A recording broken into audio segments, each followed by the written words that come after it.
gudoomiyaha xisbiga cadaaladda iyo daryeelka Kooxda Injineer Faysal Cali Waraabe oo maanta qaybo ka mid ah warbaahinta kula hadlayay magaalada Hargeysa ayaa waxa uu hambaliyay safarkii madaxweynaha Soomaaliland uu ku mareeyay gobolada bariga Soomaaliland isagoo shacabkana uga mahadnaqay sidii diiranada ay u soo dhaweeyeen madaxweynaha iyo wafdigiisa waxaanu yiri Injineer Faysal Cali Waraabe markaa waxaan hambaliyanayaa socdaalkii madaxweynuhu ku tagay gobolada saaxil iyo togdheer iyo si fiican loo soo dhaweeyay alxamdulillaah rabbil caalamiin insha Allah sanaag iyo sanaag waxaan leenahay ku dayda magaalada saaye madaxweynaha maxamed qaranka weeye wixii aynu ku saluugsanahay wadooyin bay leedahay laakiin sharafta iyo martinimada waan la hadlay in fact burcay iyo laascaanoodba aad iyo aad baan ugu hambaliyanayaa socdaalka inkastoo ka jeclaa inuu isagoo sahay sii qaaday oo wax sii badbedelay tabashooyinkii qaar si adres gareeyay inuu tago dhanka kale waxa uu Injineer Faysal Cali Waraabe waa gudoomiyaha xisbiga cadaaladda iyo daryeelka oo arrin cadifad abuuraysa ku tilmaamay arrinkii uu dhawaan madaxweynuhu sheegay kaasi oo ahaa inaanay wax wada hadal ah dhex mari doonin Soomaaliland iyo dawladda federaalka Soomaaliya wana kan Injineer Faysal Cali Waraabe isagoo arrinkaasi ka hadlaya madaxweynuhu burca joogay waxaad ka maqliseen inuu yiri wada hadalada Soomaaliland iyo Soomaaliya hor fariisan mayno waxa ka daba hadlaysna gudoomiyaha baarlamaanka oo isdaatii ku celiyay waxaan aragnaa arrintaasi arrin iska heyn cadifad ka keentay madaxweynaha gudoomiyaha baarlamaanka waxaan leenahay gudoomiyaha baarlamaanka baan tahay waxaad ku hadli kartaa go'aan uu baarlamaanku uu go'aamiyey laakiin waxaan aragnaa fikradaasi inay fikrad adiga ku saabsan tahay golaha wakiilo ku raacsaneen waxa weeye wada hadal Soomaaliland iyo Soomaaliya taariikh bay leeyihiin 2012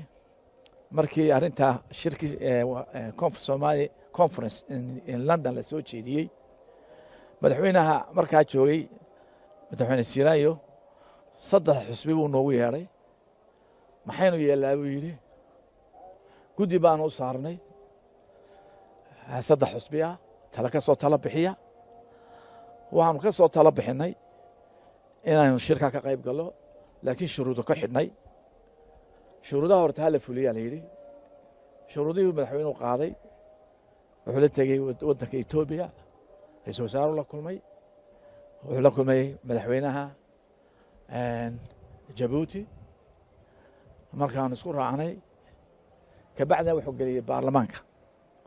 iyo guurtidaba go'aan wuxuu ahaa qaran buu ahaa go'aan qaran ayuu ahaa go'aan uu qof qori goyn karana maaha joojin karana maaha waxa weeye haddii ay wada bilaabmeenna waxaa ka soo baxay shirkaas resolutionkii qodobka 6 ayuu ahaa Somaliland iyo Soomaaliya waa inay wada hadal bilaabaan oo mustaqbalka their future relation ay ka wada hadlaan taasi ku bilaabantay waxa ahaana qodob aad iyo fiican oo waxa ka baxay meesha nakiraadii ay reer Soomaaliya Somaliland ka dhigayeen magaalada saay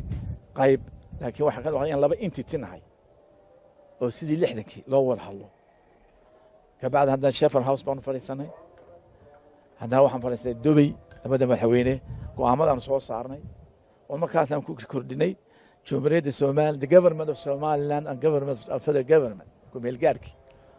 inay wada hadal haystaan marka maaha inay wadanka lagu wada caadifad hogaanku waxa weeye inuu wixii talaabadu qaaday kelmad Afrika soo baxaysa waa inuu ahaado mid magaalada sayidee laga tashado geeska loo eegay yarkii BBC ka hadlaysna afhayeenka waa naxay markii la yiri waxaan wareysanaynaa maxamed warsane waa naxay aad baan uga naxay Axmed Daahir Nuux Nasabka RTN TV Hargeysa.